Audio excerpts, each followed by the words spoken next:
Hello to anybody that's watching this. Today I'm going to show you how to get Dragon's Dogma Online, the private server, up and running on your own computer.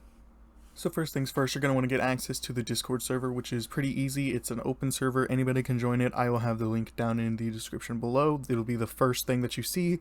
You can click that and it'll take you right to this Discord. And then you're going to want to go over to the Dragon's Dogma Online private server information. Okay, so the first thing you're going to want to do is click this link, and this will take you to a drive. And this contains the .rar for the main files of the game. And you're just going to hit download on that. Next, you're going to download NetSDK 64. Do not download runtime. I made the mistake the first time I tried to get the game up and running. You want NetSDK 64, not runtime. So you're just going to hit download there. You get a download link. Next, you're going to hit this third link right here. This will take you to a GitHub.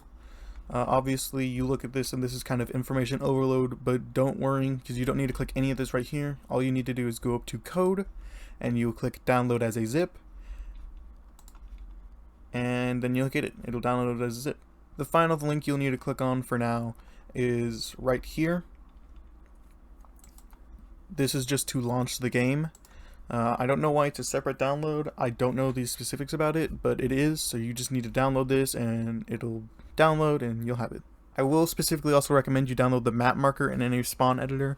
I will show you how to use that. I just recommend downloading this as well because if you want to fight any of the more unique enemies and you don't want to have to go a very long distance or anything, you're going to want this. This will just make your life easier because you can edit the spawn areas and just put down enemies wherever you want. And it'll take you to this GitHub, and all you need to do is click this top link right here, and then it'll download, and you're done with that. If you don't, I'm gonna stick this in further in the video. This is recorded after because I'm stupid and I didn't think ahead. But if you don't want to manually place any enemies, come back to the private server Discord. You're going to hit search. You're going to hit in Zool's channel. And then you're going to type in CSV, hit enter, and you're going to scroll down until you see...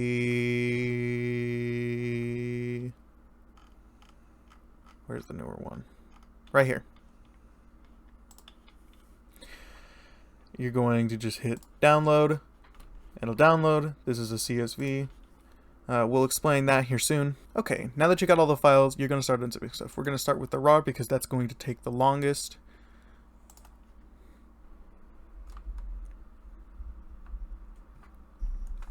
Okay, once you got the RAR unzipped, you can get rid of this RAR.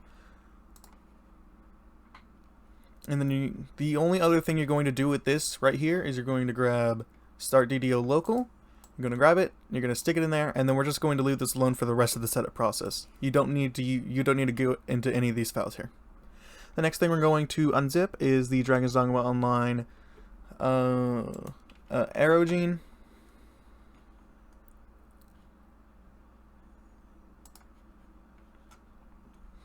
Okay, and once you got that one unzipped, you can also delete the file. Before we progress any further, you also want to get SDK 64 running, so you're just going to click this application and you're going to hit install.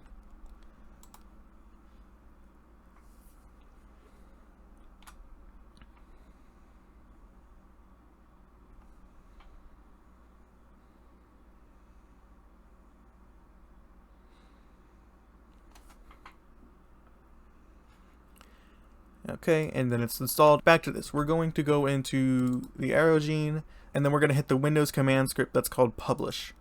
So now that you have SDK 64 downloaded, it's going to take a minute, and it's going to download a bunch of stuff into the actual Aerogene folder itself.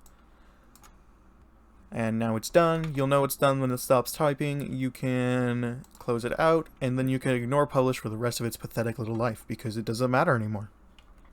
Okay, I almost forgot one more thing. You're gonna want to go into publish, and you're gonna start the server once.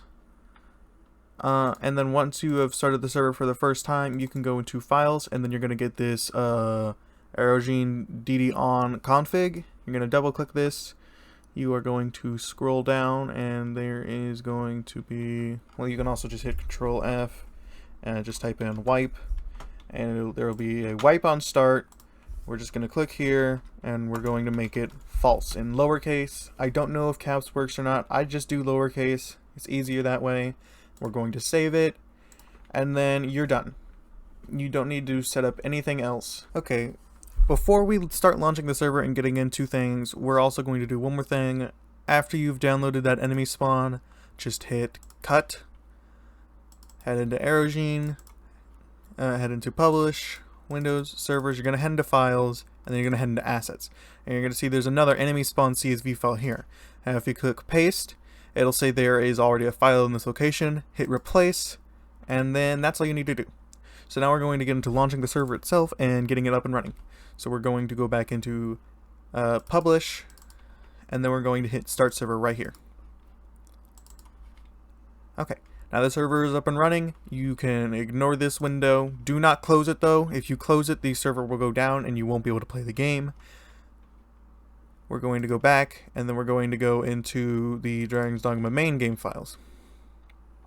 You can ignore most of this because the only thing you need to do is remember that file we downloaded and stuck in here. We're just going to hit that file and we're going to launch it. Windows is going to try and protect you because technically this isn't the official version of the game, and that's why it may flag it as a virus or anything.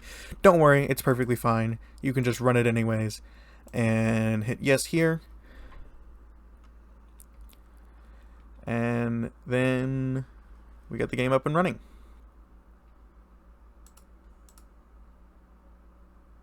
Okay, and now we've got the game up and running.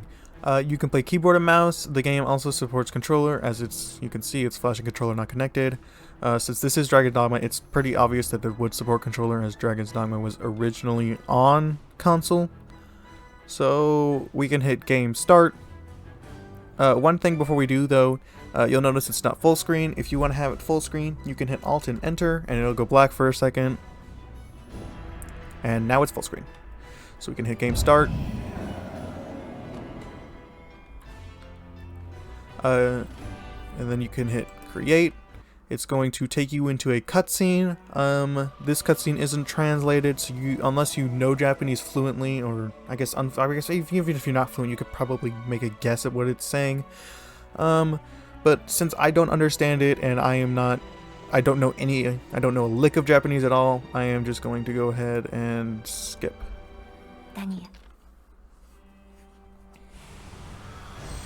Okay, now you're going to be in the character creator. You probably want to connect a controller at this point. I mean, you don't have to, but I don't know if this ever stops flashing and it's getting very annoying to me. I'm going to keep myself annoyed because I don't feel like plugging in my controller at the moment. So you can give your player a name.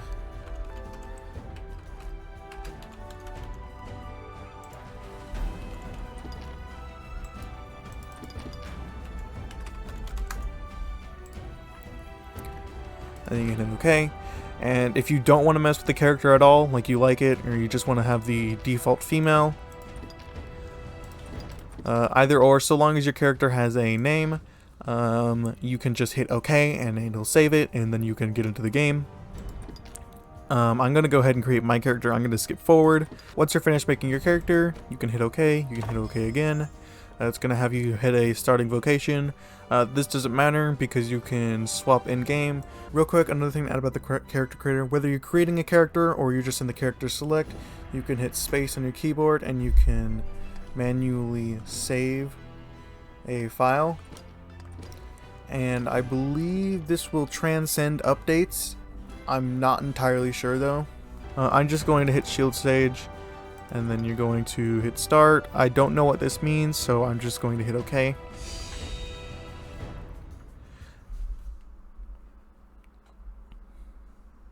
And then you're going to go into a loading screen, and you'll likely get another cutscene.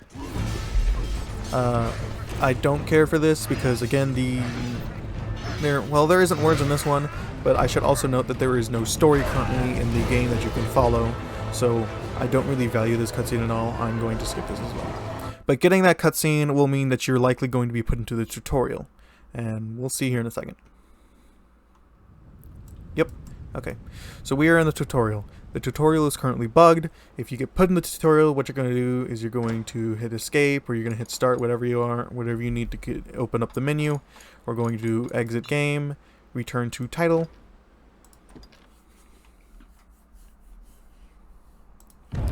We're going to go back to game start. And then we can look at our character. There are two places you can go. White Dragon Temple is just where I go. I don't know how the layout of the Fortress City is, so I'm just going to use White Dragon as the best example. I'd suggest going to White Dragon if you want to continue following this tutorial after you get the game properly set up. Okay, so welcome, this is DDON Online. If you want to explore the game for yourself, you can go ahead and close down this video. You don't need to watch any further. You're in the game, you can go run around, I will say if you want to go exploring, you can either use teleport or you can go out that way. That will lead directly outside the White Dragon Temple. But for those who want some bonus little tips and tricks here and there, go ahead and stick around. So right now we're going to talk about NPCs and the current biggest bug that's in the game right now, in my personal opinion. So the NPC right behind me here is Owen. Owen is an asshole. If you talk to Owen and you hit the Bazaar option, he will destroy reality around you and force you back into the title. That's because Owen's an asshole and NPCs don't want to work. Owen is such an asshole, in fact, that he will actively possess other NPCs that you can talk to make them crash the game for you. Not even the quest boards are safe, as Owen will somehow manage to possess inanimate objects as well. Owen's other favorite pastime is to load the halls of the reward and change equipment box in your storage box. I will not showcase that here because I'm pretty sure I've showcased it enough. Also, he likes to lurk around in your menu. So if you hit some of these, you're going to get flagged back into the title. So be wary about hitting stuff you don't know. And even if you do hit it and you get kicked back to the title, since this is an online game, it is constantly saving, which means anytime you log out, you have already saved before you log back out. NPCs you can trust are ones that do not have icons on the map, like Freddy right here. Unfortunately, none of their dialogue is translated, so unless you know Japanese, which I do not, you will not be able to understand what they're saying. They will just talk at you and you will ignore them, and they will feel sad that you're ignoring them, but you can't do anything because you don't know what they're saying. Another safe NPC would be the Dragon Keystone. That's just the teleport. It's literally just the teleport option from your menu. That is perfectly safe to use. There is another NPC. I will take you to him real quick. This NPC is safe to talk to. There is only one thing you cannot do with this NPC, which I will elaborate to when we get there.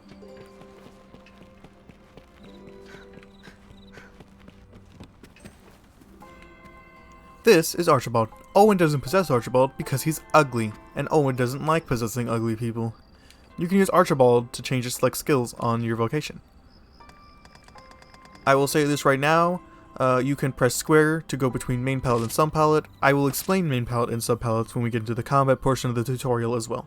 You can also change augments on him. I'm not sure if the augments actually work as of yet.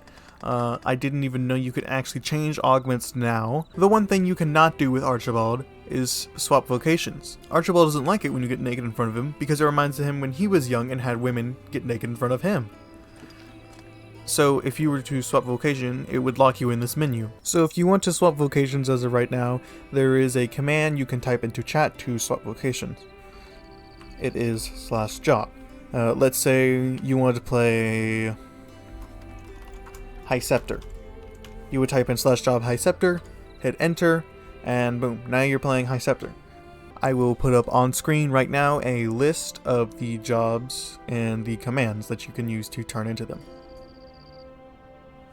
Another thing you should know, if you go into the public server, I do not know how to set that up, so I'm not going to put that into the tutorial here, but if you do go into the public server and you have your mates or your friends or whatever you want to call them, you have them go into the public server. You need to party up with them before you can go out, because if both of you are alone, it doesn't matter if you are on a private server or if you are on the public server that's currently being hosted. If you go out and your friend goes out, these are two different instances. You will not see your friend. Your friend will be in an entirely different instance.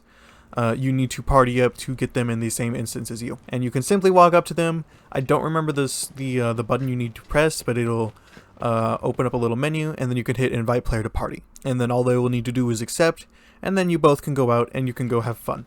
The next thing I will talk about is teleportation. You can teleport anywhere, anytime, any place, so long as you are not in the middle of combat. You can use any keystones, or you can also use the menu. So if we go to Rift Teleport right here, you got a bunch of different places you can go. For now, we're just going to go to Bloodbane Isle real quick.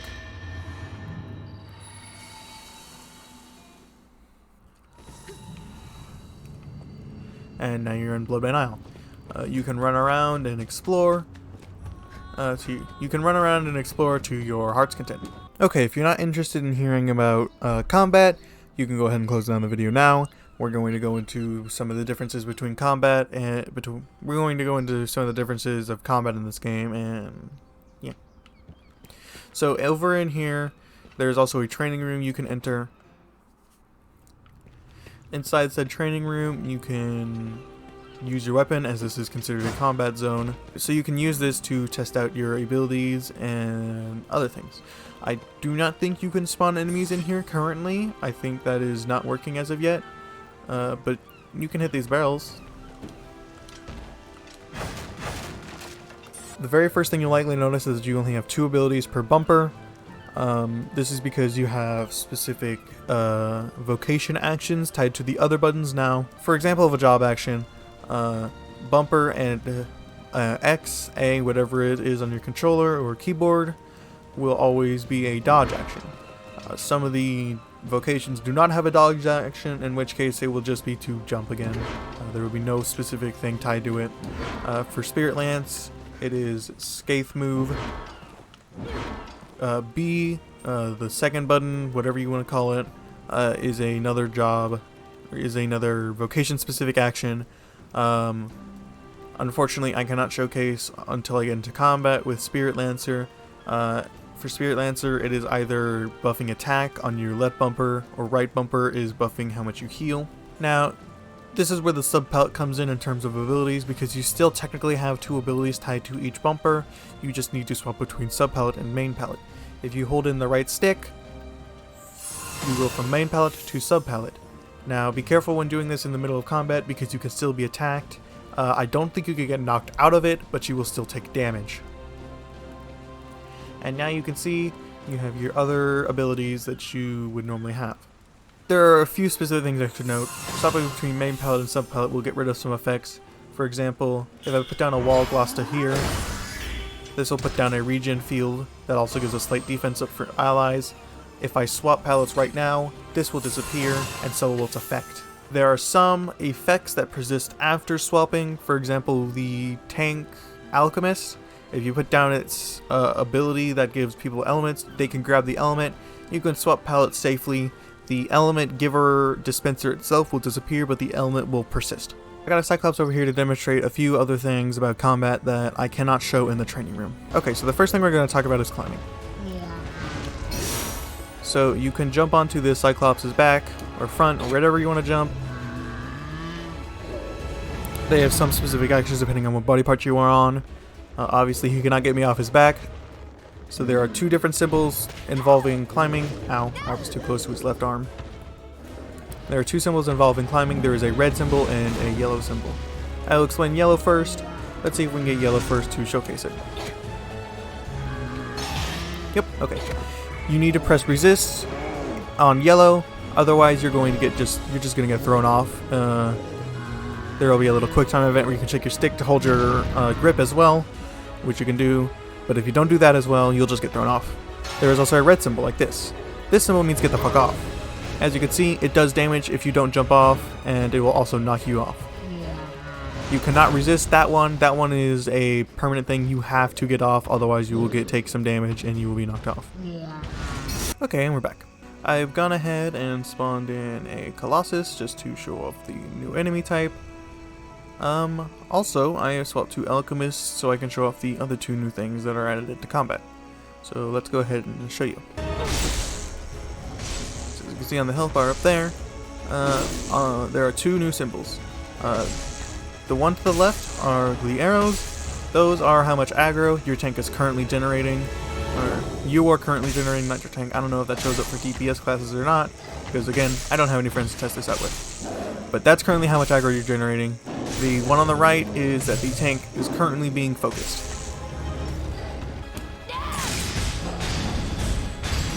There we go. Okay, now as you can see, two new things have appeared. There is a yellow, angry looking face. Nope, he stepped out of his combat zone. Okay, well there's a yellow bar and a yellow little angry face. You'll notice as I do damage to him, the yellow starts to turn blue. So this is the stamina bar and these, whatever it's called. Okay, so when you turn the face from yellow to blue, you will get a stagger, and part of that bar will deplete. While the bar is still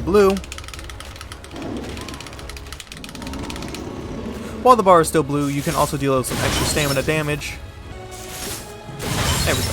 As you can see, it deals some damage. If I were to pop these now, it deals a very small amount. It's not noticeable.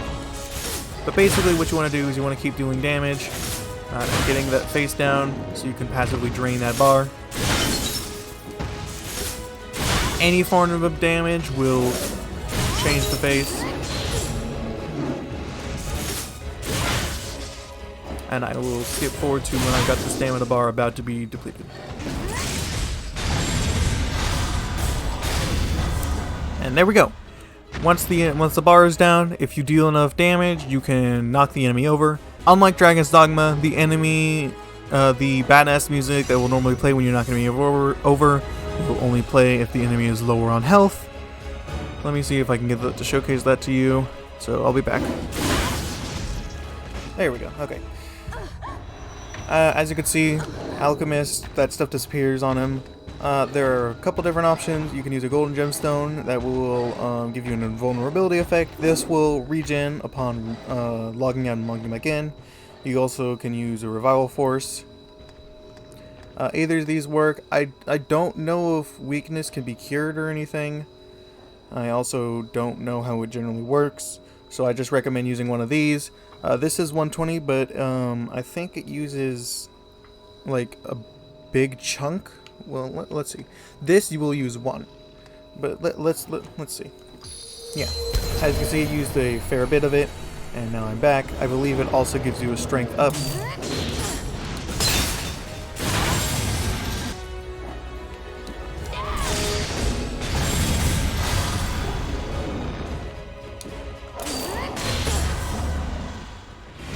And yep, okay, so he's low enough health.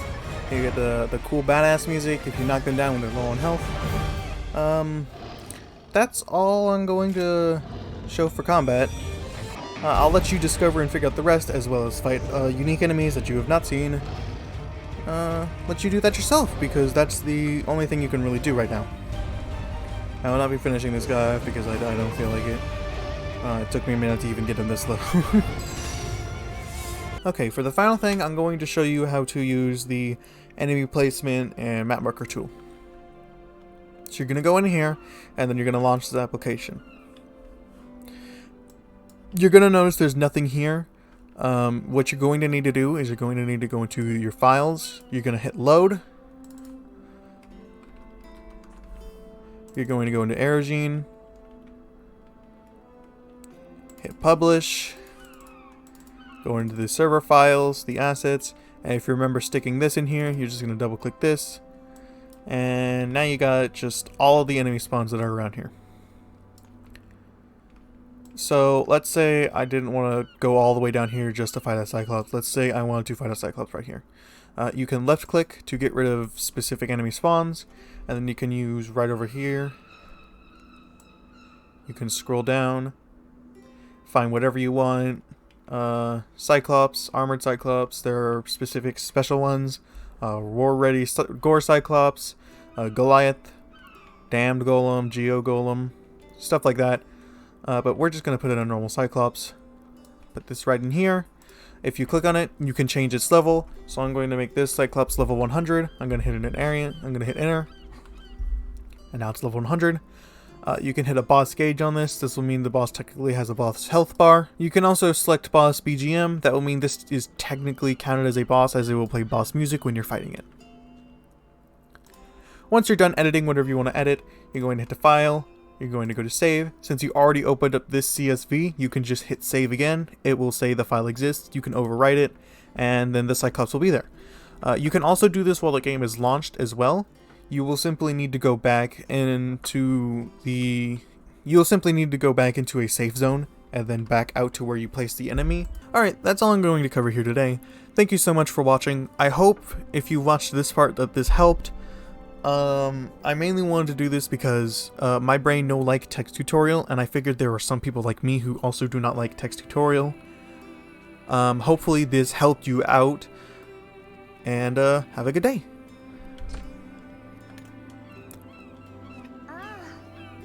That was the wrong one, but pretend I waved goodbye. Pretend I, hold on. Pretend I did, that one. Yeah, pretend I did that one for the first time, and I wasn't stupid.